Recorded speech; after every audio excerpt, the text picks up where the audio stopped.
It is the end of March, not the Ides. We're a couple weeks past that. It's 29th, and I'm sitting here playing some songs by one of my, somebody biggest influence on my whole life. Wait a minute, let me try that again. That's what it's supposed to sound like.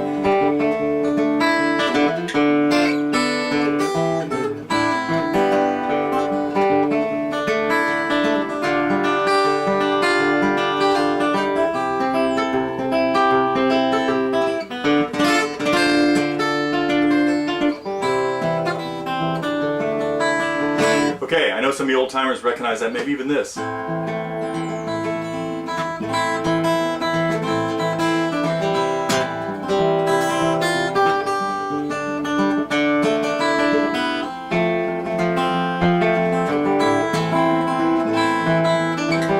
learn the chords.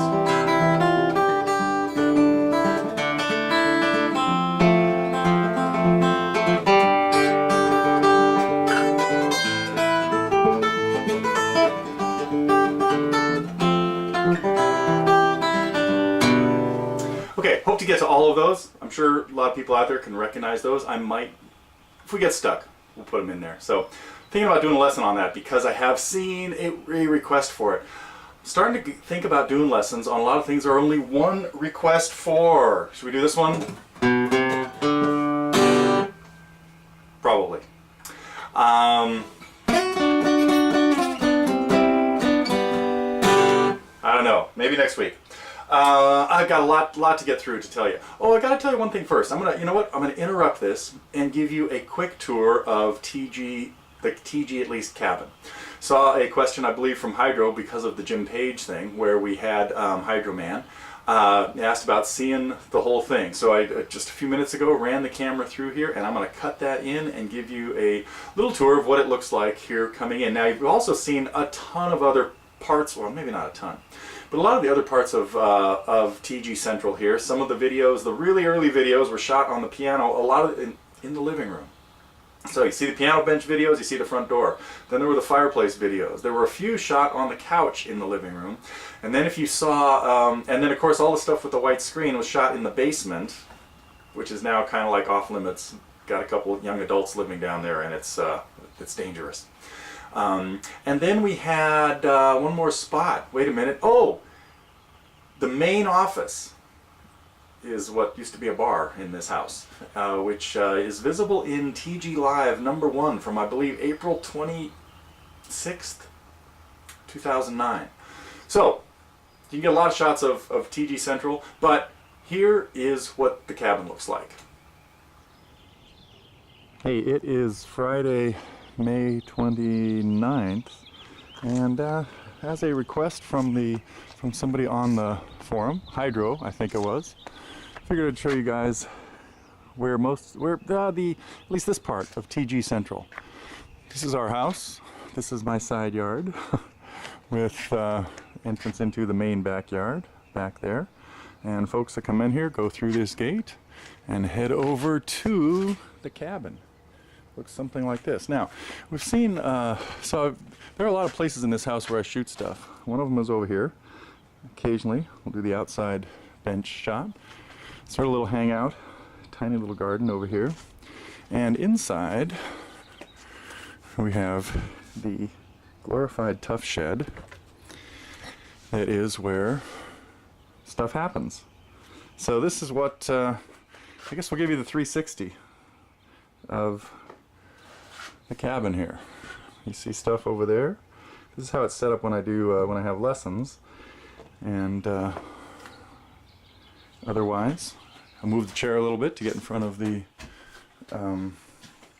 thing. This is the corner with posters, and saw some of this with the Jim Page shots. And over here we have the fly on the wall tripod and the occasional screen that I sometimes block the light at the door with if I get too much glare off the glass. And stash of books over there. And the other guitar case over here. Santa Cruz guitar lives over there. The Claxton guitar lives over here and sometimes in the stand. And that's it. This is one of the places where a lot of the action takes place. Here it is, end of March. Back to your regular scheduled programming. Okay, there you have it. Now back to the news at hand. A lot of stuff going on. I want to talk about the banner. I want to talk about the camp because that is really the big news. And, well, there's of course big news. And let's see, a few other things. Let me check my list. Okay, so quick little rundown of what we had happening this week. A couple of student reviews. A very cool tune that Buddy did, Miles from Nowhere, and then Tombo working on Here Comes the Sun. So still managed to squeeze those in. And then the rest of the week was more part of the TG miniseries, multiple miniseries, with my illustrious student Matt F. I hope you guys have enjoyed seeing Matt. I will give you some hints. We've now gone through 3 parts of him working on playing wild horses, trying to sneak around behind his wife's back so she doesn't know he's working on this.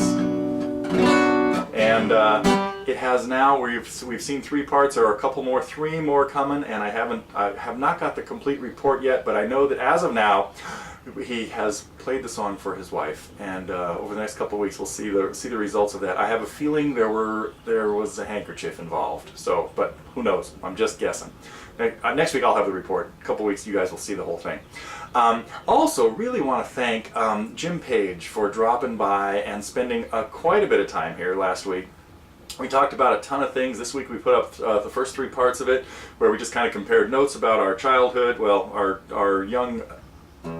early guitar playing days, and then we got up to him playing through his tune, the Ivory Salamander, and a lot of very cool stuff coming up in with Jim. So we'll be spreading out those a couple of those a week probably.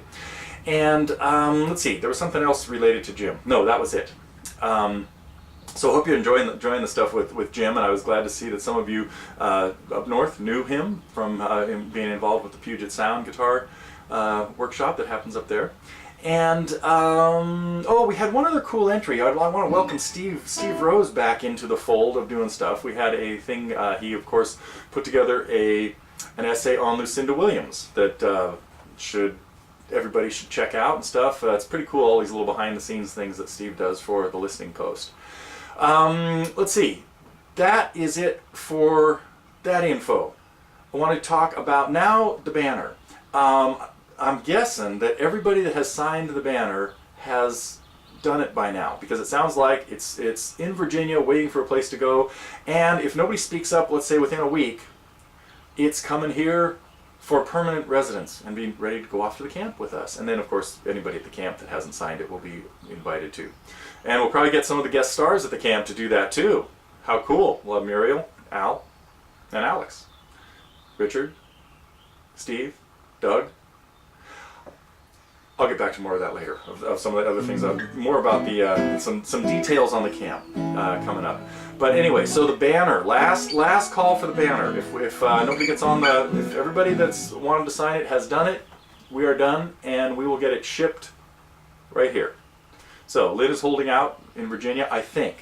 Don't know if anybody else has gotten in touch with her yet and wants to see it. But if you want to sign the banner, be sure to get your request in soon.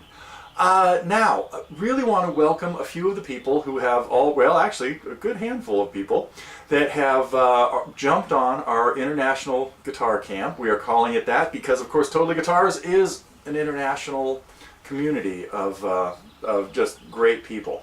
And we are hoping that some people from outside the United States will drop in. Hopefully we've got Pierre, Mark, you out there? Our Canadian neighbors?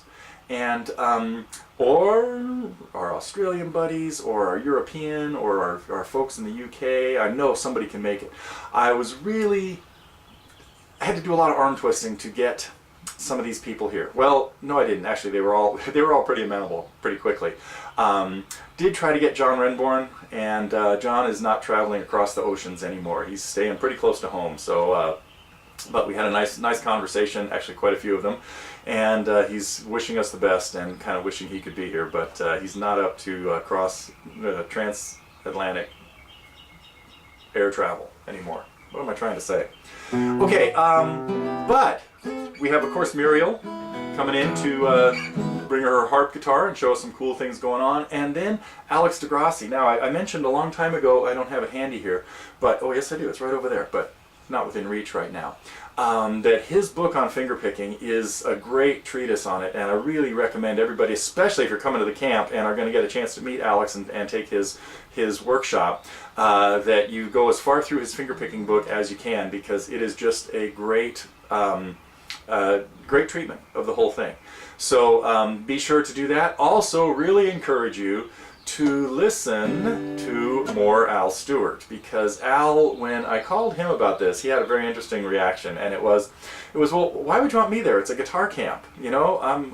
You need guitar players, you need great teachers. I said, I've got some great teachers coming, and I said, what I really want is a great songwriter. And as many of you probably know, if you read between the lines, I think Al is, I'm going to throw him in with one of the greatest songwriters of all time, and it's because of a combination of things. It's the way he can make lyrics flow has one of it, and tell stories in the same way Harry Chapin did, and all kinds of other great lyricists.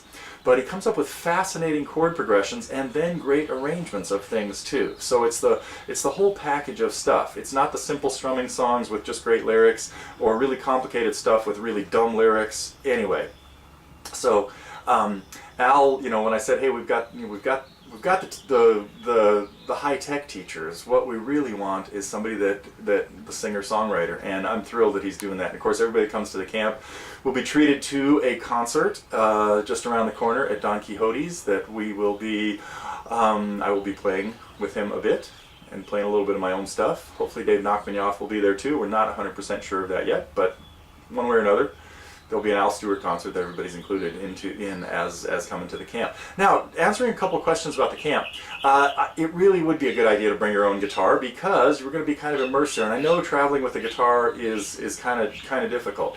You might want to get a travel guitar or a cheaper guitar or something like that, or just a really good case. I think last week or recently I showed you the stuff I travel with, but it's a bit elaborate. And anyway. So, and as far as airport transportation, San Jose is the closest airport. The place is about 45 minutes from the San Jose airport. It's an extra half an hour to the San Francisco airport or Oakland. Actually, both of those are only about half an hour beyond the San Jose airport. It must be spring. The birds are going nuts out here. So, we might, once we have a good handle on how many people are coming in, especially if everybody tries to get in on Thursday afternoon or late afternoon, we will maybe arrange for a shuttle or something like that, so that people don't have to rent cars. But we'll see what's happening with that a little bit later.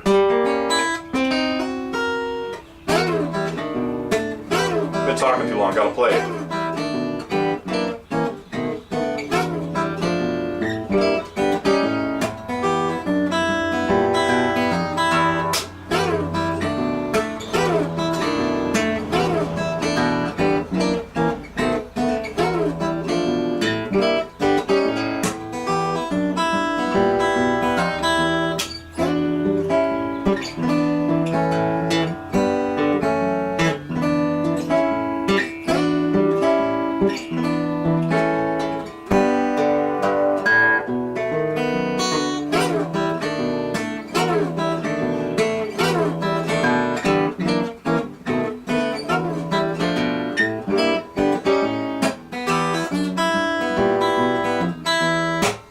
Okay, there we go. Got that out.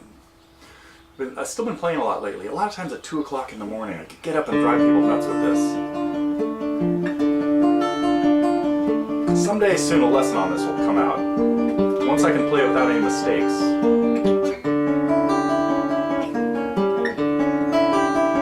Like that, see? Just a little mental space out.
for putting up with that. It's getting close, really close. So that is, of course, Bach's Prelude in D minor. But been having a lot of fun, like I've mentioned lately, playing more classical stuff. And it's made me want to play a bunch of my old stuff and those old Renborn tunes and stuff like that. So, okay, let me think. I've probably done everything I need to do to get out of here.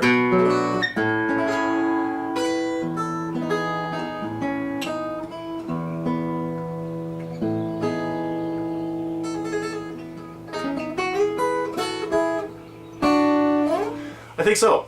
That's it for now. Oh, next week, some unusual things might happen next week. Hopefully I'll get back to some song lessons. I do have to confess that all this stuff we've been doing for the camp has taken its toll on new tunes, but there are a lot of new tunes. There's a lot of songs in the 90% done, just gotta rip them out. So hopefully next week we will get back to more of that kind of stuff. But I have rambled on again, longer than I meant to today, but such is life.